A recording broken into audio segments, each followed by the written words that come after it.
أعوذ بالله من الشيطان الرجيم بسم الله الرحمن الرحيم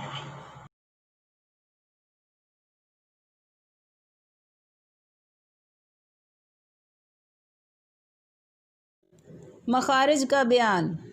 مخرج کی جمع ہے۔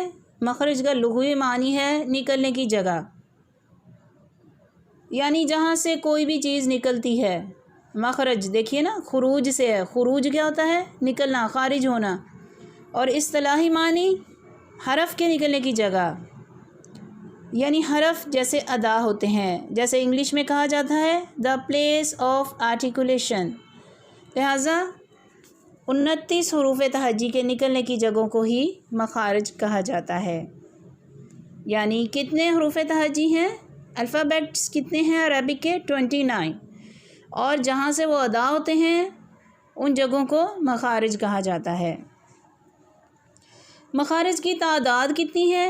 یعنی کتنی جگہ ہیں جہاں سے مخرج ادا ہوتا ہے؟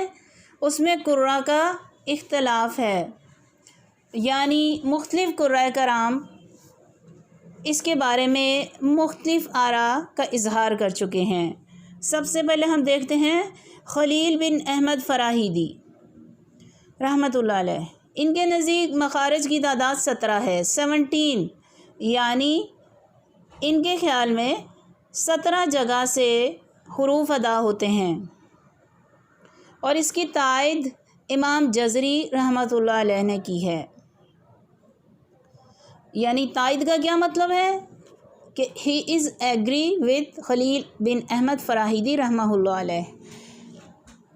اب دوسرے نمبر میں ہم دیکھتے ہیں علامہ سیبویہ رحمہ اللہ علیہ۔ ان کے نزدیک مخارج کی تعداد 16 ہے، یعنی 16، اور اس کی تائید امام شاطبی رحمۃ اللہ علیہ نے کی ہے۔ پھر اس کے بعد امام فرا کے نزدیک مخارج کی تعداد 14 ہے، 14 ہے مخارج، اور ان کی تائید قطرب، جرمی اور ابن کیسان رحمہ اللہ وغیرہ نے کی ہے۔ اب یہ 3 مختلف آراء آ گئیں۔ اب دیکھتے ہیں کہ مخارج کی ٹوٹل اقسام کتنی ہیں، یعنی کتنی ٹائپ کے مخارج ہوتے ہیں۔ مخارج کی 2 قسمیں ہیں،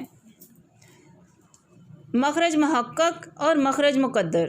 مخرج محقق جب حلق، لسان، شفتان کے اجزائے معینہ میں سے کسی معین جگہ پر آواز ٹک جائے تو یہ مخرج محقق ہے۔ یعنی حلق ہمارا جو گلے کا حصہ ہے، اور لسان زبان، اور شفتان 2 ہونٹ، یہاں پہ کوئی آواز ٹک جائے تو اس کو کہا جاتا ہے مخرج محقق، یعنی جہاں پہ آواز پتہ چلے کہ یہاں سے ادا ہو رہی ہے۔ مخرج مقدر کیا ہے؟ جب حلق، لسان اور شفتان کے اجزائے معینہ میں سے کسی معین جگہ پر آواز نہ ٹکے، یعنی پتہ ہی نہ چلے کہ آواز کہاں سے بیسیکلی ایگزیکٹلی نکل رہی ہے، تو اسے مخرج مقدر کہتے ہیں۔ جیسے جوف دہن۔ جوف دہن کیا ہے؟ اورل کیویٹی، منہ کا خلا، یا ان اجزاء حلق، لسان، شفتان سے اس کا تعلق نہ ہو۔ جیسے خیشوم، یعنی منہ کے کسی بھی حصے سے اس کا تعلق نہیں ہے، ناک کا بانسا، نوسٹرلز، خیشوم، تو یہ مخرج مقدر ہے۔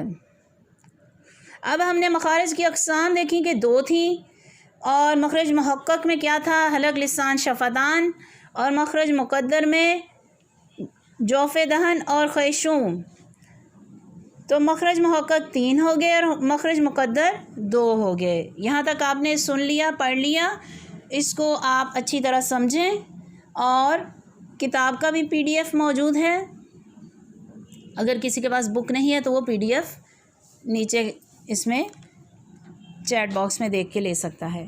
آگے دیکھتے ہیں اصول مخارج، یعنی مخارج کے کیا اصول ہیں، کیا رولز ہیں۔ حلق سے کتنے حرف ادا ہوتے ہیں، لسان سے کتنے، شفتان سے کتنے، جوف دہن سے اور خیشوم سے۔ حلق میں 3 مخرج ہیں، یعنی یہ جو ہمارا گلا ہے، یہ جو ہماری نیک ہے، اس میں 3 جگہ سے حرف ادا ہوتے ہیں۔ کون کون سے؟ اب 3 جگہیں کون کون سی ہیں؟ اقصی حلق۔ اقصی کا کیا مطلب ہے؟ اقصی کہتے ہیں دور کو۔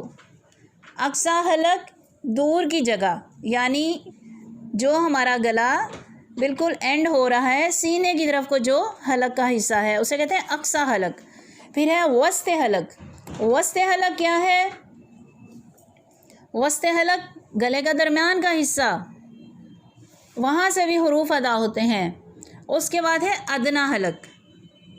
ادنیٰ حلق یعنی منہ کے قریب کر کے جو حلق کا حصہ ہے جہاں زبان کی جڑ پائی جاتی ہے۔ تو یہ 3 حلق کے آپ کو بتائے گئے مخرج۔ اب 3 حلق کے مخرج ہیں، ان میں سے حروف کتنے ادا ہو رہے ہیں؟ 6 ہو رہے ہیں، ہر ایک جگہ سے 2 حرف ادا ہو رہے ہیں۔ اب آگے دیکھتے ہیں لسان۔ لسان یعنی زبان۔ زبان میں مخرج 10 ہیں، یعنی 10 ایسی جگہ ہیں جہاں سے حروف نکلتے ہیں، اور ان 10 جگہوں سے کتنے حروف نکل رہے ہیں؟ وہ 18 حروف نکل رہے ہیں، 18 حروف نکل رہے ہیں وہ ان 10 جگہوں سے۔ پھر ہے شفتان، ہمارے 2 ہونٹ، اس میں کیا ہے؟ 2 مخرج ہیں، 2 جگہ ہیں جہاں سے حروف ادا ہوتے ہیں۔ تو حروف کتنے ہیں؟ 4، یعنی ہونٹوں سے 4 حرف ادا ہو رہے ہیں جبکہ مخرج 2 ہیں۔ پھر ہے جوف دہن۔